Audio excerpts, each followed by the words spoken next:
Welcome to Fight Network Boxing Weekly. Corey Erdman alongside Morgan Campbell. Morgan, ring that bell. And that can represent the final bell in the career of Floyd Mayweather, yes, apparently, as well, as he goes out, rides off into the sunset with a very clear decision victory over Andre Berto. Yes. I don't know how one judge, and I actually don't have BoxRec in front of me, I don't know how one judge found 3 rounds to give to Andre Berto. Well, I thought one was okay.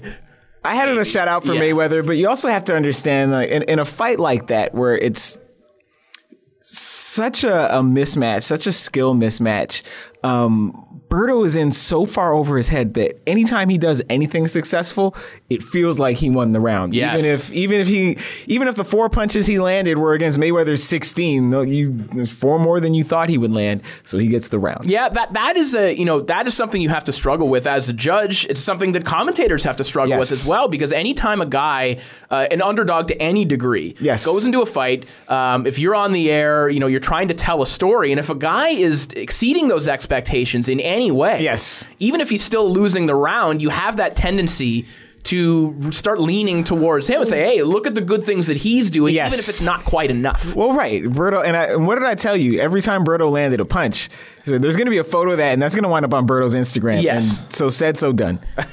Andre Berto, afterwards, came out and said, I lost the fight clearly, but that said, I wasn't impressed with Floyd's punch variety. I didn't think Floyd was going to be on his bike all night. He said he was going to be coming at me. I expected him to come at me. And he said, well, I didn't think all he was going to throw was jab, right hand, check, hook. And I'm like, okay, either you're a moron or you never watched tape of Floyd Mayweather ever. Who are these people that don't expect Floyd Mayweather to throw jab, right hand, check, hook? And if Andre Berto's not impressed with Floyd Mayweather's punch variety, then why didn't Andre Berto do something about it in the ring? Like, Andre Berto didn't have a huge punch variety, so Floyd Mayweather did something about it. You're not going to be very creative offensively. Okay, so I'll just play my defense and my counter punches accordingly. So if that's really what it is, then why not do something about it instead of waiting like everyone does till after the fight and complaining and also saying, well, I thought he was going to stand and fight with me. Well, why did you think that? Why would you ever think that? Why wouldn't you go and do something about it? It's also, this is coming from maybe the least creative offensive fighter in all of boxing. Yes. Or one of them, in Andre Berto. Also, why is there an expectation? I mean, this is even crazier than like when Nonito Donaire came out and said, well, Rigondeaux should have come at me. He should have made the fight. Or Narvaez should have came at me. He should have made the fight. Why would Floyd throw more than the 3 punches that are landing 70% of the time right on the button? Why would I do anything else? It's like when you're fighting King Hippo. I'm just going to jab him to the body. That's just, I'm not going to do anything else. 67% connect percentage on power punches, yet somehow Mayweather should have been more creative. Yes. I guess, because there was a time, again, it was like he was hitting a punching bag. I don't know what else Mayweather could have done to impress Berto. I hope Berto was impressed with the $4 million check. But it's right there. The stats don't lie. And, the performance doesn't lie. And it was what we expected because, again, it was 2 completely different classes of fighter. The thing about Berto is that because he looks the part, you can sell him. And because he's hardworking, you can sell it. But like Dennis Green said, he was who we thought he was. And you could tell just what Floyd thought of Berto and his skill level by the caliber of sparring partners that he had during his open sparring for Showtime. I don't know where he found those guys. Or who those people were, but I can tell you that isn't the caliber of fighter he's brought in for sparring for those other. He had Zab Judah, he had Errol Spence to prepare him for Robert Guerrero. Yes. He had some degree of respect for these other guys. For Andre Berto, he literally plucked guys off of the streets of Nevada and he put them in a tank top and some headgear and said, here you go. Here's your biggest payday ever. Here's $4,000 a week to come to my camp so I can kick the stuffing out of you. And it illustrates, what he thought of that fight. And it was funny, in the last round of that fight, you kind of got a glimpse of what Floyd Mayweather can do around the last, about 2 minutes from the end of the fight, because you see this Floyd Mayweather every now and then. You saw it for a minute in the headbutt round against Ortiz. Yeah. You saw it here where he just starts letting punches go, right? Because usually he just measures you, pot shots you, 1 or 2 punches. He just starts letting them go. And Berto, for all Berto said about, well, he should have stood and fight, Berto was initiating all the clinches because Berto was getting stung. Right, but, yeah. You know, Mayweather, old Mayweather, defensive Mayweather, you know, he doesn't let himself do that every now and then because he doesn't want to expose himself to counters, and plus he's got the brittle hands. Like he breaks his hands on people's skulls. He's 38 years old, right? But he and this, I guess, is why he frustrates a lot of observers because they want him to do this all the time. You know, but if he did it all the time, he wouldn't win all the time, or he would break his hands a lot more often. Right. So he's very judicious about how often he does it. Again, and Paulie Malignaggi was making, you know, the pitching analogy. The Andre Berto's fast, but if you throw fast all the time, they're just going to time you. And Mayweather is like that pitcher. He's like Roy Halladay, who can throw 95, 96 when he needs to, but doesn't do it all the time because there's not a lot in it for him. But if he has to in a situation, he can get it done. And honestly, I was entertained with what he was doing. Right. And, you know, and a lot of people, you know, think that we're Floyd cheerleaders and whatnot, but I'm critical of fights, but this one, I knew what it was. Yes. I found it amusing watching Floyd talk to the crowd. Yes. You know, and again, fighting a guy who should not have been in the ring with him. That was amusing to me because I took it for what it was. If this is going to be his swan song, really, like, what would the difference have been if he fought Amir Khan or Keith Thurman? He doesn't have anything left to prove. For what it was, I found it amusing. And I know some people had a problem with people being critical of this fight. Virgil Hunter came out and said, and again, I like Virgil Hunter, a colleague of mine, but Virgil, I think you're wrong here, when he said, hey, if you're a real fan of boxing, if you're reporting on this fight, then you shouldn't be critical of this fight. You should be supportive of this fight. I don't know that that's our job. You know, no, it's not. It's not our job. And very subtle switch Virgil makes there between reporter and fan. And there are in every non-mainstream sport, there are all kinds of fanboy reporters. And part of the problem with the fanboy reporter is that they kind of set this expectation because they will blatantly, you know, stand for this fighter or that fighter, and then the fighter in his camp now thinks that every journalist from every outlet is going to be the same type of fan, and it doesn't work that way. And I mean, there's plenty to criticize about this, especially $75 on a pay-per-view. Yes. But all that was said. Yeah, I'm just giving you something else. Yeah, and the matchup itself, I didn't mind, especially if it was on free TV. And again, Sugar Ray Leonard, he fought Bruce Finch. No one complained. Pernell Whitaker fought. I mean, you can pull up his record. There are guys that had no business being in there with Sweet Pea, Floyd Patterson, and again, same thing. All these guys, especially on the way out. That's just what happens. You're entitled. Especially after a super fight, you're entitled to a something less than super fight. Sure, and honestly, like it was tired. You know, just pounding that home. You know, why would you subscribe or watch this if I'm just giving you the same thing that everyone else is? If I'm just going to come on here and say this fight sucks, and well, now you know that. Right. I'm going to come at it from a little bit of a different angle without just being a stand for the fight. Now, you know, along the lines of Virgil Hunter, Fight Hype, which has been basically that site for Floyd Mayweather, they've had a series of articles basically of Floyd Mayweather thanking Fight Hype, Andre Ward now thanking Fight Hype, and basically the website is saying, yeah, this is what we do it for. We go for the respect of the fighters. Listen, we're doing two different jobs here, man. Like we're doing two different things. If you want to be the guy that just gives a forum to every fighter and lets them say whatever they want, doesn't challenge everything, you can absolutely do that. Right. But you're not. That is not journalism. That's just being a fan. That's something else. Which is fine. You're running a boxing website. Right. You're creating boxing videos. You're providing a service. You've given us a lens into Floyd that nobody else has been able to, but we're not doing the same thing. Right. So I don't think you can criticize us or anyone else. We're not doing the same job. Right. And as a journalist, as a content provider, I mean, you can always trade criticism for access. Sure. Right? Because, I mean, I don't know, to the extent that boxing people watch or listen to this, there's going to be some of them say, yeah, we'll talk to Morgan and Corey. And then there's other ones that are going to be like, well, no, they're too critical. F them. Right. You know what? It happens. And it happens. But at the same time, if we were just going to fawn all over every single guy that came through, then we'd always have access. But then people might say crazy stuff like, I'm Amir Khan and I can beat Floyd Mayweather and he's running from me. And then we just publish it unchallenged. Then we'll always get the Amir Khan interview, but we won't be in the business of telling the truth. And also, I think it's not a guarantee. If you say you're out for just simply the respect of the fighters, I don't know that the fighter actually respects the fact that you're parroting everything they say. Again, two different things here. They might be comfortable talking to you, saying things to you, because it's just going to go out unfiltered as what they said with nothing else, no challenge, no analysis. But I don't think they respect you. Yes. No, it's actually the opposite. Yes. Because it's just like, well, I can use you. You're going to be my mouthpiece. No, you can go all too far the other way. You can be a jerk.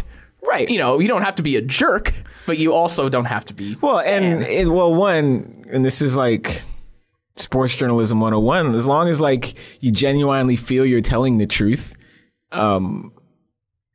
people can like you or dislike you, but they have to respect the fact that you're asking questions and trying to find the truth instead of just rattling off hot takes or being a mouthpiece for one guy or another guy. And also, as long as you're willing, if you write something someone disagrees with, right or wrong, to pick up the phone if that person calls you or look that person in the face and they say, hey, I didn't like that story. Okay, let's talk about it.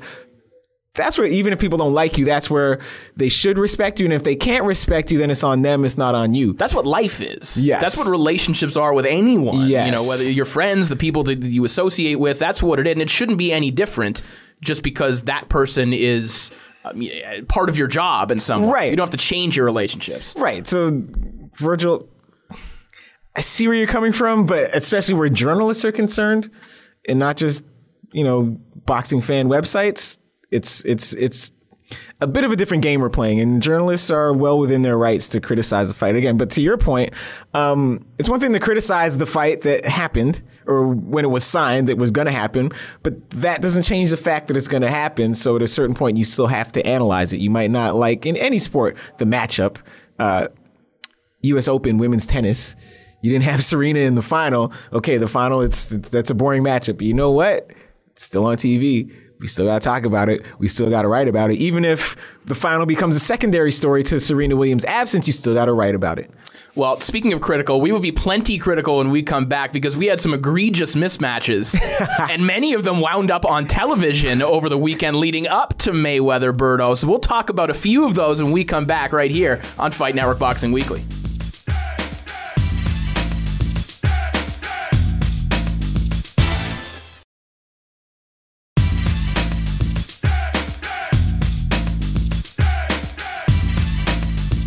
Welcome back to Fight Network Boxing Weekly. Corey Erdman, Morgan Campbell. We've touched on Mayweather-Berto. By the way, that IV story just sort of like disappeared. That isn't even a thing anymore. That just went away pretty quickly. Well, when the USADA responded to Thomas Hauser's story, all kinds of things made sense because USADA said, yeah, you know what? He did take the IV. He called us before taking the IV to clear the IV with us. We went there just to make sure he was following the IV rules. Now, granted, they went after the fact with a little bit lax, but he still called it in and said, yo, this is what I'm taking. Well, right. At that point, what is he supposed to do? But that's the thing that made Thomas Hauser's story make sense. Because in Thomas Hauser's story, these people show up, these investigators, these doping control people show up, and they see this just a syringe laying there. Well, and they see this IV apparatus set up, and they say, okay, yeah, thanks, and then they just leave. Right. Which doesn't make any sense because it's their job to find out something. But when you see the other side, it's like that episode of The Simpsons when the aliens kidnap them, they're on the spaceship and there's the book that says how to eat humans. Yeah. When they blow the space dust off. Oh, how to eat 4 humans. No, there's more space dust here. How to eat for 40 humans. How to cook for 40 humans. This is what it is. So the space dust is blown off Thomas Hauser's story, and we see that Mayweather's team called USADA, called them in, and said, hey, we would like to IV in between the weigh-in and the fight. And so that detail makes the USADA visit make perfect sense because otherwise, if you're there to make sure no one's breaking doping rules and you show up and it looks like someone's breaking doping rules, you don't just leave. Like, it's your job. And also, where would that information then come from? They're like, why would in their report afterwards they say, we found an IV apparatus right. and we did nothing about it? Right. Who would know this? Like, who's telling them this? All this stuff is documented. All these people have bosses. Yet everyone's just going to let this slide for $150,000. They're going to let, a $10 million contract a year to go right down the drain. Second of all, another big indicator this was never a story was the fact that all this stuff was reported to the USADA and to the Nevada State Athletics Commission and to Manny Pacquiao's team in May. And reported to the public in May. Kevin Iole wrote this in May, and no one said anything. Right. So it comes out in May, and so when Manny Pacquiao's team finds out Floyd Mayweather used an IV in between the weigh-in and the fight, they said, huh.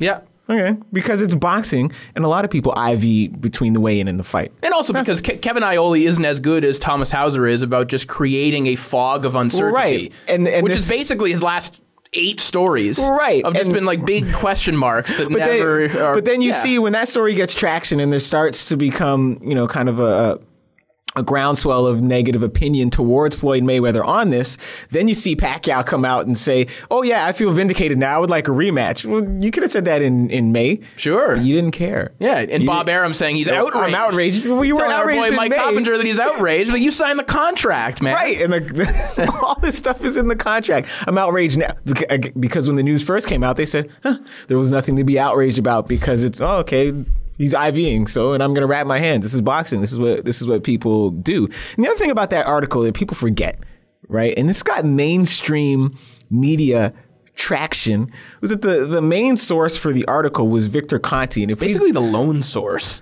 Right.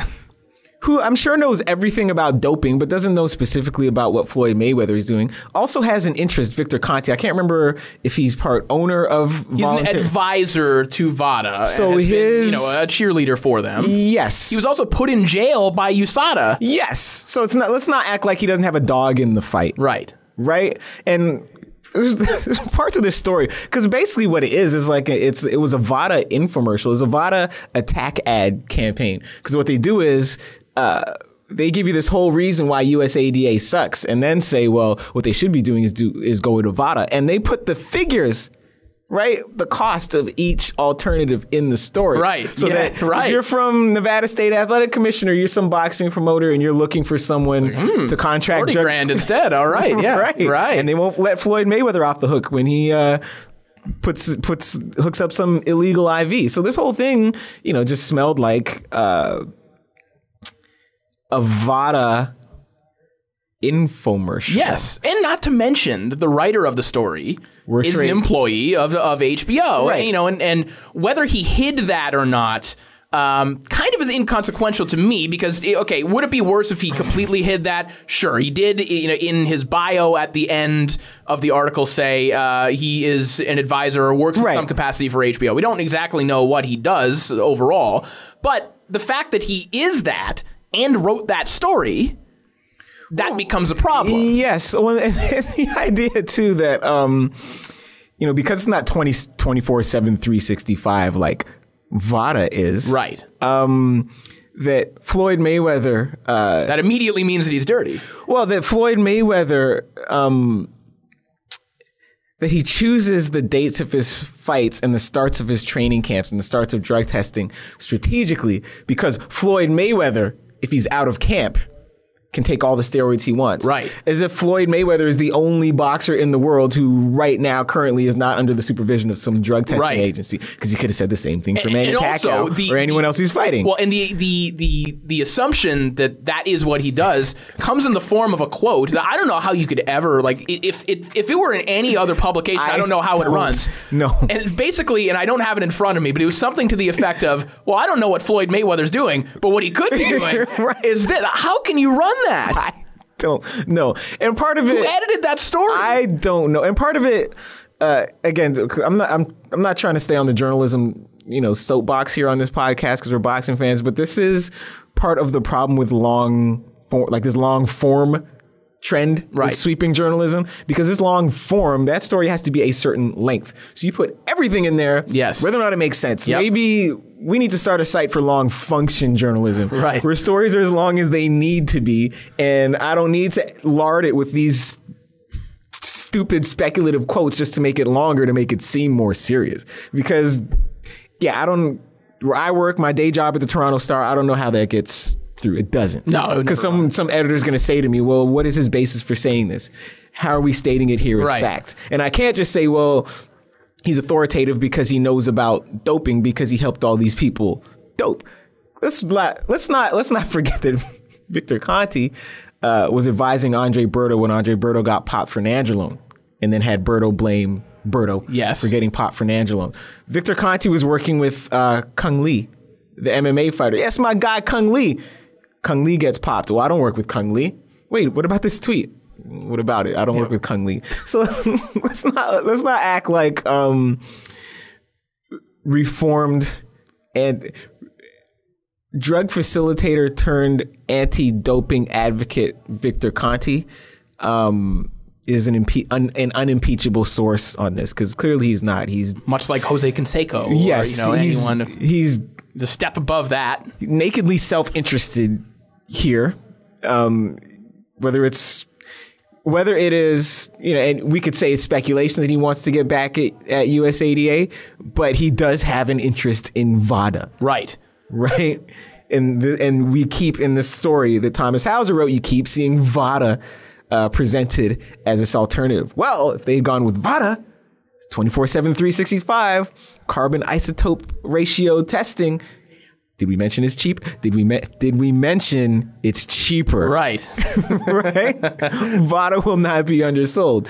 So you have to take all these things into account. But, but when you're published in a reputable outlet, which SB Nation has become, all these different factors where that in other settings would kind of trigger alarm bells are kind of treated as authentic because of the way these things are represented. And again, when it goes long form, so I had to put my voice down half of an octave, that means it's serious. Well, I think that our boy Tim Starks had the real zinger when it came to that story, that he basically said, I always thought that if what we have that passes as journalism in boxing were to ever permeate into the mainstream, that people would laugh at it, and yet somehow this was just welcomed with open arms. They took it well, but that also has to do with again, the widespread antipathy toward Floyd Mayweather and this desire to see him lose, especially now that it's become clear that he's not going to lose in the ring. Let's hope he loses elsewhere. So you remember, like, these things used to always. Well, and Twitter right after the fight basically turned into, well, he's going to go broke in a couple of years anyway. There was the same thing. There was that one. The one that keeps coming up is every time there's a big upset in sports, they keep digging up that picture of Floyd Mayweather at the cash window with the big stacks of money. Right. And they say, oh, this is Floyd Mayweather betting $10 million on Serena Williams to make the U.S. Open final. Oh, it looks like he lost his... Anytime there's an upset, because people want to see him lose. Right. And it's clear he's not going to lose in the ring, so you think of some other way that he's going to lose. And even if it's too good to be true, you go with it because you're like, oh, yeah, he's going to lose it, and he's going to get a traffic ticket, I bet. Just watch. Yeah, probably. Well, speaking of Victor Conti, by the way, his boy Vanis Martirosyan picked up a win on the undercard, fought under, we would think, USADA rules, although we don't know. I guess that's cloudy. We don't know anything about the drug testing. Well, maybe they contracted VADA for that fight and saved a few $1,000. Maybe they did that. You know what? The undercard for the pay-per-view wasn't even that bad. We have about a minute left in this segment, but I thought Groves and Jack was a really good fight. Salido Martinez was a fantastic fight that I thought Siri should have won. Salido won that fight. Round 6 through 10. He ran the table, and the final 2 rounds were competitive, but I thought it was pretty clear that Salido won that fight. But not even just because of CompuBox. I don't think you should take that into account as you're scoring the fight, but it is a tool afterwards to say, hey, this guy threw over 1,000 punches. Clearly he was busier, even though my eyes told me that. I was just looking at the left hooks to the body and how they had Martinez in retreat, but credit to Martinez for coming back late, because there were times in that fight he looked ready to go. Yes, I know. He looked ready to quit. Or not quit, because there's no quit in him, but yeah, he looked ready to be finished.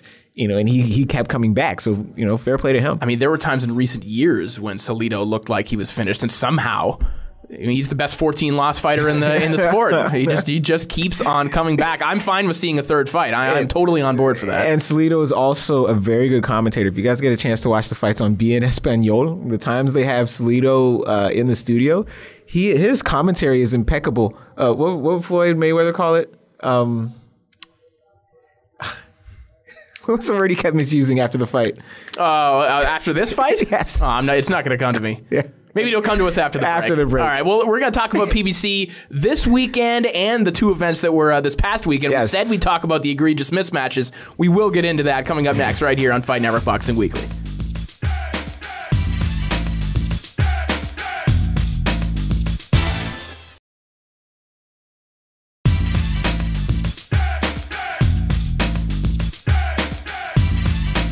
Welcome back to Fight Network Boxing Weekly. Corey Erdman and Morgan Campbell here, broadcasting out of the Fight Network studios and also broadcasting on Sirius XM, channel 167. PBC rolled through Toronto over the weekend on Friday night. Friday night lights out on Spike TV. The first world title fight here since 1984. I thought the spectacle looked pretty good within the arena. People in the arena seemed fairly happy with it. And I also got a taste for what it must feel like if you're a fighter and you have like a significant fight in your hometown when it came to ticket requests. Yes. Because I'm on the PBC broadcast, everyone assumed I could just get an unlimited number of tickets. I actually had people ask me for 8 tickets.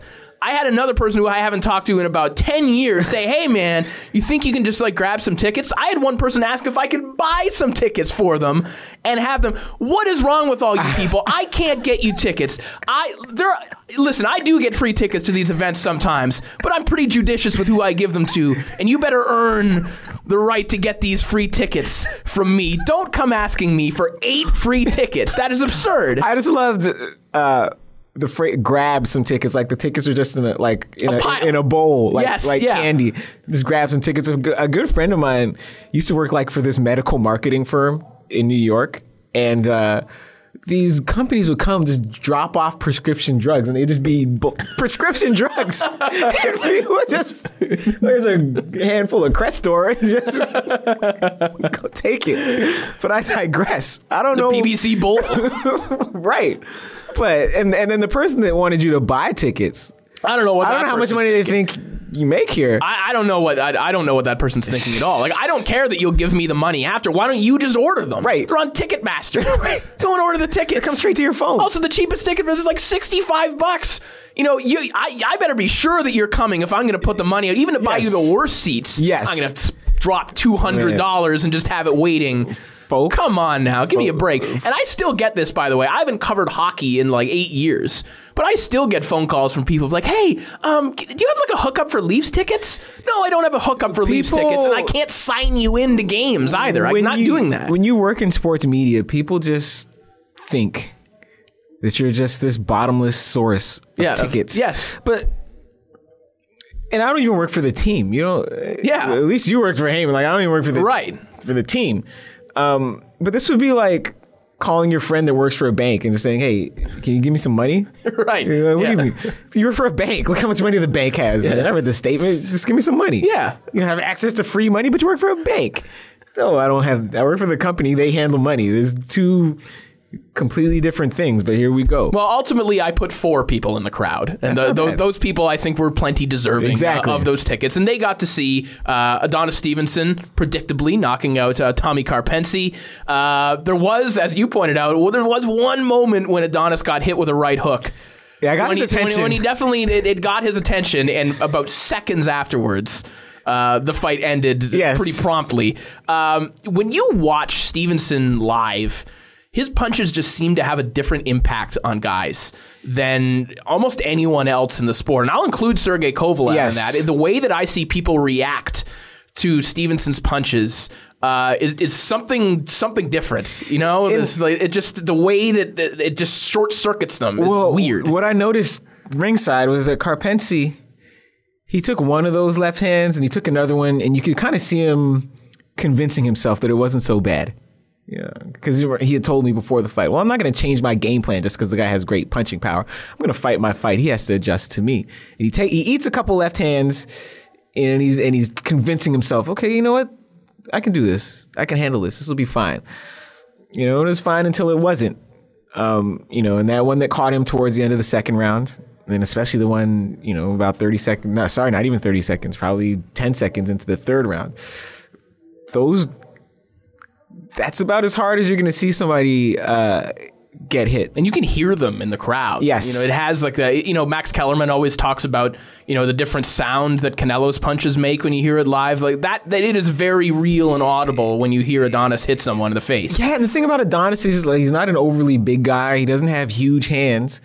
I don't know where he gets the power from. It's actually a fairly undersized light heavyweight. Yeah, yeah, exactly. He's not a big guy at all. He can still make 68. He talks about it all the time. Because when we were there, like Antonio Tarver was at the card, Chris Johnson was at the card. Both those guys fought at light heavyweight as professionals, and they're several sizes larger than Adonis Stevenson. Just in terms of like natural frame. Their frame. Right. Like Adonis Stevenson does not have a huge frame, but he just has this power. I don't know where it comes from, timing, leverage, tendon strength, whatever it is, but he has it. And it's one of these, you know, the old cliche, like, you know, he's going to be 38, you know, but if the power was going to abandon him, it would have done so. It has not done that. Well, and I think for the live audience, maybe what was more impressive was seeing Errol Spence Jr. Yeah, when I talked to people coming out of the arena, yes, you know, as spectacular as the performance was from Adonis, Errol Spence, people walked away from that saying, "Oh, like I really like that Spence kid. That Spence fight was my favorite fight." He seemed to resonate with the live audience there. Well, one thing, the fight was longer. What was it? Did it go 9 rounds? I think they stopped it after 7. Didn't right. They? Yeah. He just had a little bit more time to work and a little bit more time to show the different things he could do. And he had a different type of opponent in front of him, right? He had a guy who's very good, durable, and very determined and very durable, but just outclassed. And you got to see Errol Spence box. You got to see him take a punch. You got to see him fight on the inside. So he Adonis Stevenson, you saw his power. Errol Spence, you saw more of the full repertoire. Spence looks like he's ready for a top 10 welterweight. I mean, we said this even before the Van Heerden fight, but you know, maybe they put him in with like a Josecito Lopez next or something like that. But honestly, I think he beats Robert Guerrero right now. There's no question that he beats Robert Guerrero, I don't think. Unless something really weird happens. Well, because Spence is getting better and Robert Guerrero is getting worse. Yes. Robert Guerrero was knocked out by Aaron Martinez and somehow woke back up. He was out. Robert Guerrero's in full decline right now, and I don't think CrossFit's going to save him. No. All the kipping pull-ups and WODs aren't going to resurrect his career. And Spence is on the way up. And that's the kind of fight, again, this fight with Van Heerden is, as we discussed, the type of fight someone like Spence is supposed to win, and not just win, but win impressively. Guerrero's kind of the next step. Yes. And again, a fight like that, you win it, he's not supposed to struggle in that fight. He's supposed to win it definitively when it happens. And if he does, then, hey, Porter, Thurman, whatever. I mean, there's no excuse to not make those fights. Right. We're all under the same banner. Exactly. But I can see the argument to letting Spence beat a Guerrero or a Lopez or whatever first. Yes. And then maybe he can make, or Andre Berto. Hey, you can fight Andre Berto if you want. Why not? We saw Chino Maidana in the crowd. Why not Berto Maidana? Yeah. Right? Two guys that don't defend themselves. Yeah. That would be an exciting fight. Of course. Yes. Yeah, that's what we're all about. That is the good about this card. However, the bad was a little bit more problematic because, you know, we live in Ontario and we have dealt with the Ontario Athletic Commission for quite some time, and we've had our issues with that commission and with some of the rulings that they've had. But the one thing they've always said is we are about the safety of the fighters, and we will go over the top to ensure the safety of the fighters and to make safe matchups. Yet, on the very same night, 51-year-old Razor Ruddock was sanctioned to fight and predictably got knocked clean out, and Vivian Harris, who last year maybe failed a brain scan, maybe didn't, but has appeared to be totally shot for quite some time and has had some scary incidents in the ring, also fought and was also predictably knocked out. I don't know how the commission can defend having that happen at all, let alone on the same card. And this is and there's always, because it's boxing, there's like a bit of a human trafficking subplot to these things, because fighters, Vivian Harris is at that level now, and he's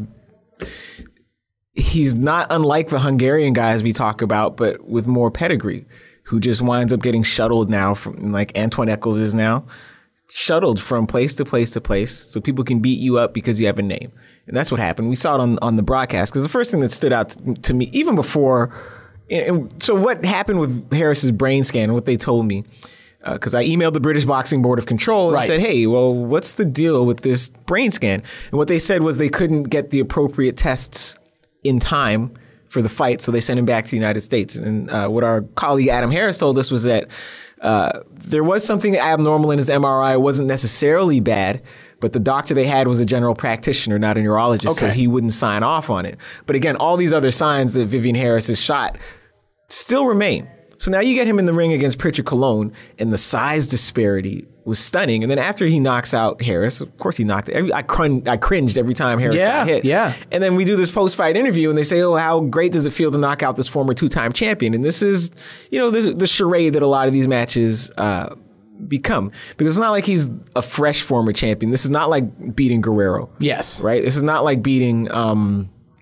whoever the last guy was Danny Garcia beat. It's not be like beating Lamont Peterson, although Peterson's not like a stepping stone fighter at this point. But it's not like beating like Paulie. Right. It's not like beating Malignaggi. It's not like beating Guerrero. This is beating up a guy who is well past his prime to the point, where his balance and reflexes are affected. But they're treating it like he beat a guy who just lost the title. Like he just beat Juan Manuel Marquez or somebody like that. Hey, you beat a former two-time champion. These guys are in two different weight classes. He was a top junior middleweight in like the early 2000s. Yes. Yes. But, because I was talking to the commission all week saying, how does this guy get a license? How is he licensed? Why is he getting a license? And they said, well, we haven't seen any problems with his medical test. We're waiting on some. And the thing about the fighters, too, is that they're all licensed. If you're from out of town, you're licensed the morning of the fight. You get a 24-hour license. So, and there is an impotence then for, the commission feels some sort of pressure from the promoter to push that through. It's a televised card. What are we going to do? We brought this guy all the way here. We're going to turn around and send him home? Right. No, we can't do this. Hey, the show's got to go on. Because they knew heading into the medicals that this was the televised swing fight. So there was pressure to make this happen. Right. And we're not saying... Well, but the thing is, we're not accusing the commission of buckling to this pressure because we've seen other mismatches on fights that weren't televised. Sure, of course. We talk all the time about Denton Daly's pro debut. Against Irving Chestnut. Because I remember talking to Denton Daly's trainer, and he said, oh, yeah, we got a good guy to fight Denton in his pro debut. Irving Chestnut used to spar James Toney. Used to spar with James Toney. I was like, okay, when was this? He's like, oh, yeah, he sparred with James Toney as an amateur. If you know boxing, James Toney only had one amateur fight, and James Toney's been professional since the 1980s. This is 2010. So I'm like, okay, well, how old is this guy that either he was 8 years old sparring with James Toney, or he's a really old guy making his own pro debut in this. And if we'll post it on Twitter and as a footnote to this podcast, it was an absolute mismatch, and they let it happen in Ontario. Sure. Same with Donovan Razor Ruddock, who I'm sure is the best 51-year-old heavyweight in the world. If he and Dylan Carmen were both 51, Ruddock wins, no question. If they're both 29, Ruddock wins, no question. But at 51, you got what you expected. Although Ruddock landed more punches than I thought he would, and Carmen looked a little bit surprised when Ruddock touched him with an uppercut and a couple jabs. But in the end, 51 is 51. I saw Ruddock training in the gym the week of the fight. He was winded. He skipped rope for one round and was wheezing. Yeah. WWE stomping with his punches. Well, right. And when he's shadowboxing, he stomps with each punch to make it sound more powerful. Or just because he doesn't have his balance anymore. Yeah. And you can't slide with the jab, right? You can't push off. But to the uninitiated, to other people that were in the gym with me that don't watch a lot of boxing, like, hey, Morgan. Thunderous power. Can't you hear the power in his punches? That's his foot hitting the ground. Who is this, Hulk Hogan? Oh, man. But this is the problem. And I'm hoping for Ruddock's sake that he doesn't fight again. But, I can't guarantee that this commission in this province or another commission elsewhere won't give him a license if he feels like he's going to fight again. Well, we might touch a little bit more on this after the break, but we're also going to touch on PBC coming up this week, as well as Timothy Bradley linking up with Teddy Atlas. Yes. Which is the best partnership ever. We'll talk about that when we come back on Fight Network Boxing Weekly.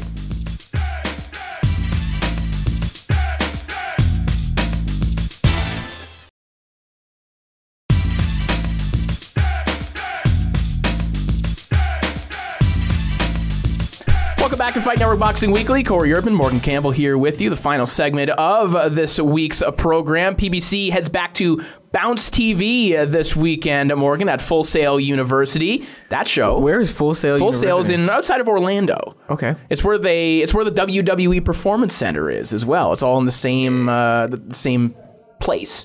Okay. And Full Sail is like a super tech university, basically, where television production, like the superstars of television production, come through there. Okay. So they have a basketball team? They might. They would be the worst basketball team ever. They need to do is like Florida Gulf Coast University did that year and just recruit the superstar basketball team and then build the university around it. Right, exactly. All you need is that one run in the tournament. People know who you are. All of a sudden, folks are applying. Now, and if Florida Gulf Coast University has a journalism program, let's talk about a professorship. Yeah. But I digress. PBC on Bounce, by the way, lead commentator, Fran Charles, who was also the lead commentator on KO Nation. Remember that? That was the one with Ed Lover. Full circle. Yes, with Ed Lover. So Fran Charles is back. Are we going to have people rapping fighters to the ring again? Or the last episode we didn't. It was just a normal broadcast that went through. Austin Trout was on color, and then Fran Charles, and everything was normal. Yeah, we didn't have Fabulous. No. We didn't have Nipsey Hussle. Hasn't been the same as BET's incarnations of boxing telecasts. Oh man, well we can hope. That's also the first time I saw Kid Rock. He rapped Angel Man Freddy to the ring in the Floyd Mayweather fight. That's right. And I was like, who is this guy? I'm glad I'll never see him again. 17 years later, here we are. Still, Kid Rock is still a thing. Him and Floyd, they're still things. On this card, Erickson Lubin is going to be fighting once again. He's going to be taking on Orlando Lara, one of the trial horses of choice for anyone between 140 and 154. He seems to go anywhere in between. Lubin, if you'll remember, at this time 2 years ago, was at the center of a little bit of a tug of war between USA Boxing and Mike Tyson. You guys out there watching and listening, you might remember USA Boxing sent an open letter out to the Open media. letters are the worst. Open letters are the worst. Just send a news release. Or, put it on your blog. Seal it up and mail me a letter. Right. Because it's only directed towards me. Right. But it's so tacky. Yeah, it is tacky. But Lubin was the subject of this because USA Boxing was saying, hey, you guys are poaching these fighters, you're taking them away from the amateur program. This isn't good for their future. Why are you doing this? Please apologize.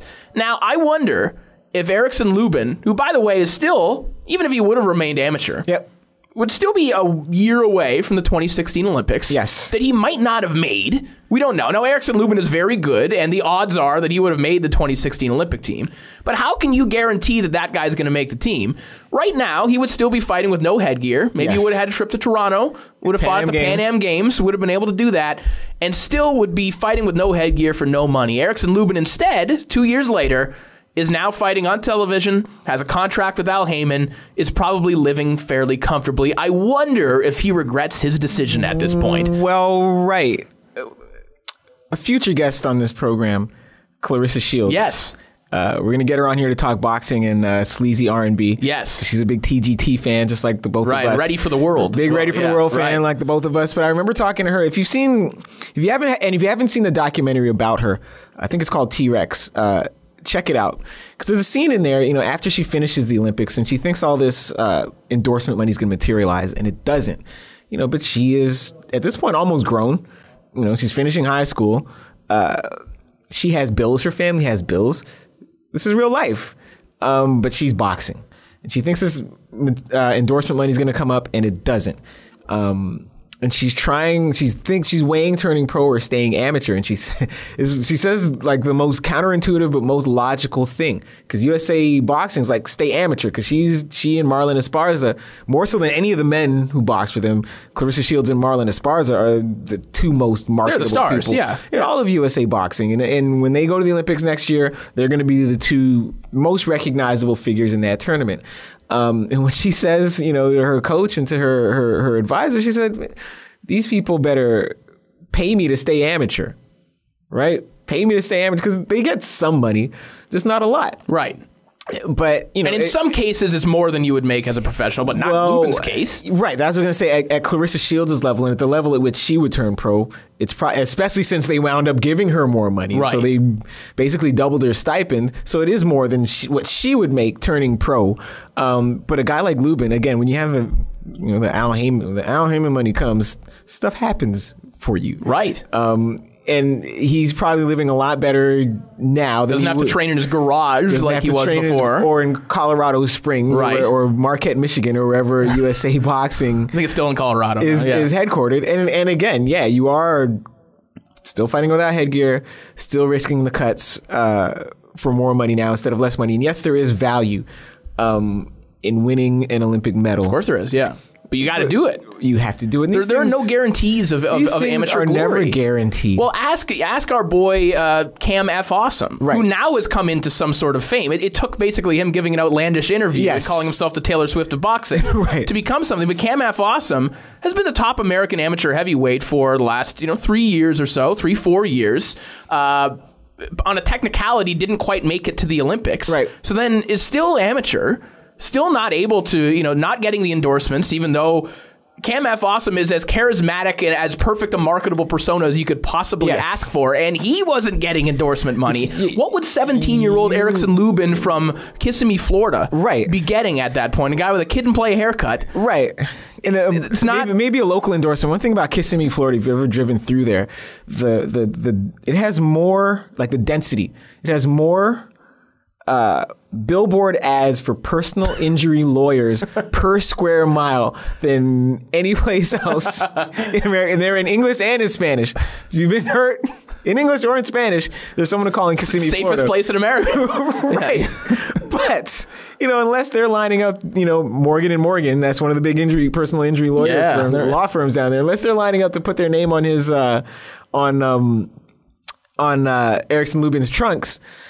Right. What's in it for him? Exactly. And again, they can't put their name on his trunks in amateur fighting. They can support him, but in other ways. So he now gets paid to fight, and when he gains that type of fame, it's an open market for him as far as endorsements are concerned.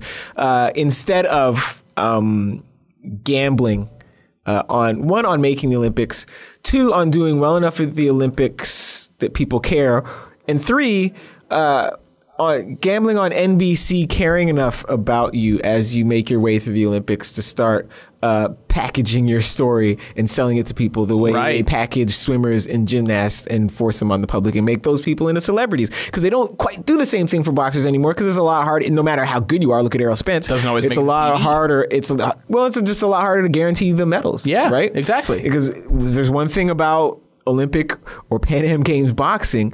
Hometown fighters, home country fighters get medals. These are 3-round fights. No matter what. Yeah. I don't care how bad you lose. And it's not different from the Roy Jones days. It's not different from the computerized scoring days, because those were even easier to manipulate than the MUS system. Yeah. If your country is not hosting, you're in trouble with the judges. Sure. That's just the way it goes. Well, the MUS system might actually be easier to manipulate. I still think it's good that they moved to that, but I don't know. Well, you don't even have to justify why you gave the round 10-9 to the other guy. Well, no, you just say at least you have to fudge some. You say ring generalship. Well, I've been to amateur events where you could see the computers, right? Especially the master computer. And if I don't feel like giving you the point, I just won't press the button. Right? Yeah. Sorry, I didn't see it.